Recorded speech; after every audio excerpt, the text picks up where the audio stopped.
Homer et Marge effrayaient tous ceux qu'ils rencontraient dans la rue. Même les magasins qui ne fermaient jamais se cachèrent en les voyant. Même les fugitifs montaient volontairement dans les voitures de police. Roulez!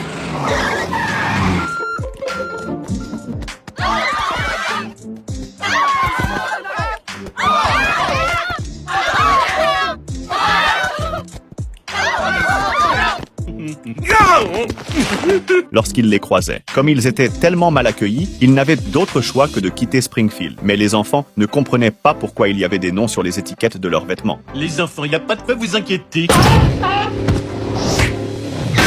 Il s'est avéré qu'ils voulaient simplement trouver un tuteur qui pourrait s'occuper d'eux si Homer et Marge venaient à être malchanceux. À ce moment-là, Marge remarqua un couple et Homer s'approcha immédiatement en voiture, prévoyant de provoquer une rencontre fortuite avec eux. Mais la façon dont le couple parlait rendit Marge très mal à l'aise et elle les laissa immédiatement passer. Alors qu'ils étaient sur le point d'abandonner, Bart vit un homme surfer à la plage.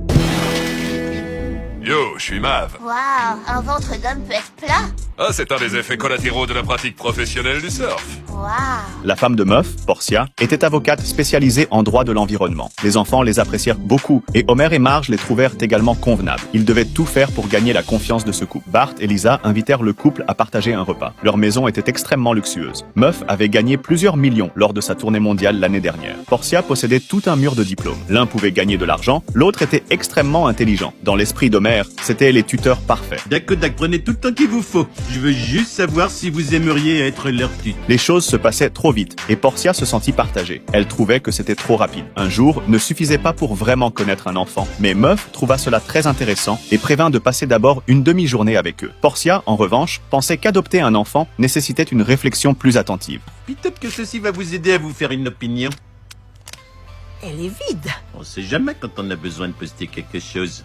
Homer et Marge eurent enfin un peu de temps seuls. Ils regardèrent les enfants jouer joyeusement. Ce même soir, le contrat de tutelle fut signé. Après la signature et le tampon, Portia avait hâte d'emmener les enfants skier. Marge se sentit un peu réticente. Elle craignait que les enfants ne s'habituaient à cette vie et ne reviennent pas. Marge, aucune indulgence chez moi ne risque de devenir une habitude.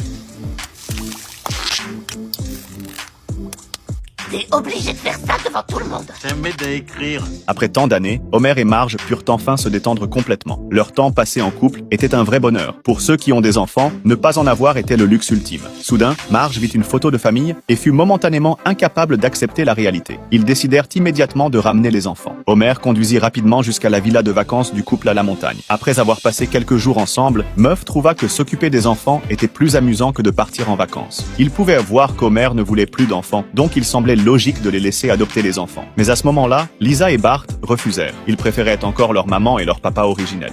Bien, mais vous laissez